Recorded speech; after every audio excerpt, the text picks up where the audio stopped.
আসসালামু আলাইকুম। আজকের ভিডিওতে আমরা যে মেডিসিন সম্পর্কে জানার চেষ্টা করব তার নাম আলসিল। আলসিল এটি বর্তমানে কেবল সিরাপ ফর্মেই পাওয়া যায়। এর জেনেরিক নাম হচ্ছে সুক্রালফেট। এটি বিকন কোম্পানির প্রোডাক্ট। আজকের ভিডিওতে আলসিল সিরাপ কি কি সমস্যার ক্ষেত্রে খাওয়া হয়, এটি খাওয়ার নিয়ম এবং পার্শ্ব প্রতিক্রিয়া খুবই সংক্ষিপ্ত এবং সহজ ভাষায় তুলে ধরার চেষ্টা করব।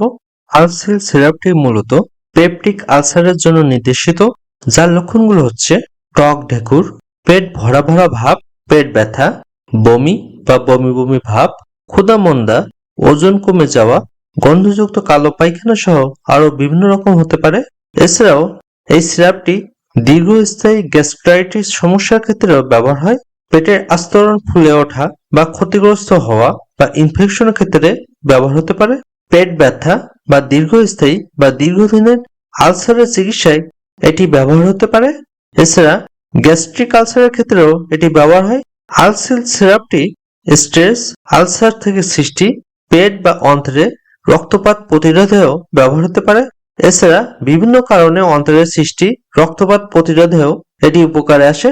এছাড়া আরো বিভিন্ন কারণে আলসিল সিরাপটি ব্যবহার হতে পারে। সিরাপটি অবশ্যই ডাক্তারের পরামর্শ নিয়ে ব্যবহার করবেন, কারণ একমাত্র ডাক্তার রোগীর সার্বিক দিক পর্যবেক্ষণ করে সঠিক ওষুধ নির্ণয় করতে পারে। আলসিল সিরাপটির প্রেগন্যান্সি ক্যাটাগরি বি হিসেবে বিবেচনা করা হয়। গর্ভাবস্থা ও স্তন্যদানকালে ডাক্তারের নির্দেশনা সাপেক্ষে ব্যবহার করা যেতে পারে। আলসিল সিরাপটি রোগীর সমস্যা এবং বয়স সাপেক্ষে এর ডোজ বিভিন্ন রকম হতে পারে। তবে প্রাথমিক মাত্রায় প্রাপ্তবয়স্কদের ক্ষেত্রে দিনে 5 থেকে 10 ml বা 1 থেকে 2 চামচ করে 2 থেকে 4 বার পর্যন্ত খাওয়া যায়। একদিনে সর্বোচ্চ 40 ml পর্যন্ত খাওয়া যায়। আলসিল সিরাপটি যদি দিনে 2 বার করে খাওয়া হয় তবে সকালে ঘুম থেকে ওঠার পরে এবং রাতে ঘুমানোর আগে খাওয়া ভালো। বাচ্চাদের জন্য আলসিল সিরাপটি উপযুক্ত নয়। এটি খালি পেটে খেতে হয়। খাওয়ার 1 ঘন্টা আগে বা 2 ঘন্টা পরে খাওয়া উচিত। এই সিরাপে বেশ কিছু পার্শ্ব প্রতিক্রিয়া আছে।